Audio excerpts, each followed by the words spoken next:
ISRO has calibrated these instruments, and from now on, the proposed investigation will begin. What will the rover do? The rover will be able to move about 500 meters away from, maximum 500 meters away from the lander. So within that circle, it will try to go to different places, collect sample, and then test what are the elemental composition of that sample, and also what are all the minerals present in those samples.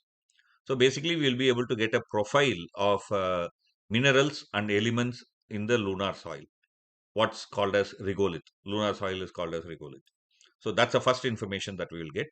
Using this information, we can verify the remote sensing data that has been collected by the Chandrayaan 2 orbiter.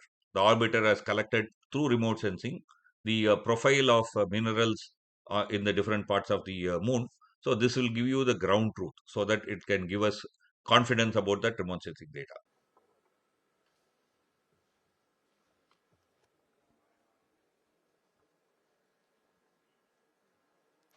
We are nearing the final phase of the power descent,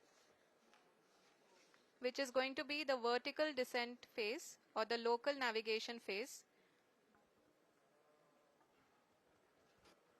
जी हाँ, अब हम fine breaking waves के एकदम करीब आ चुके हैं। हाँ, आप तालियों के गड़गड़ाहट से सुन सकते हैं कि हम लोगों ने तीसरे चरण को भी बहुत ही सफलतापूर्वक हासिल कर लिया है और अभी हम वर्टिकल डिसेंट फेज में आ चुके हैं, जिसकी शुरुआत भी बहुत ही The lander as a instrument which can measure the moon quakes, and it can study moon quakes, and with that data we'll be able to understand something about the interior of the moon and also the quakeness in the polar region of moon. That is another instrument.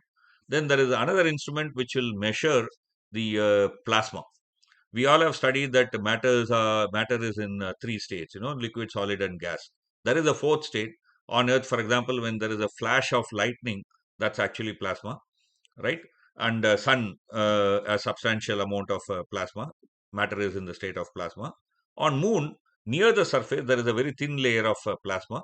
So this instrument will measure the changes that is occurring in the plasma over a period of time. So 14 days, it will be trying to measure the changes in the plasma.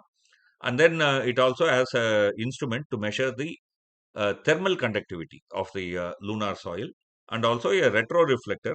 So we can shine a laser from Earth to the moon, to the Chandrayaan, and the laser will go and come back. We can, with the time taken for the pulse to go and come back, we can measure very precisely the distance. Like recently, some of the studies have shown that the moon is receding from Earth every year by 3 centimeters. So we'll be able to understand much more about the dynamics of the moon with these instruments.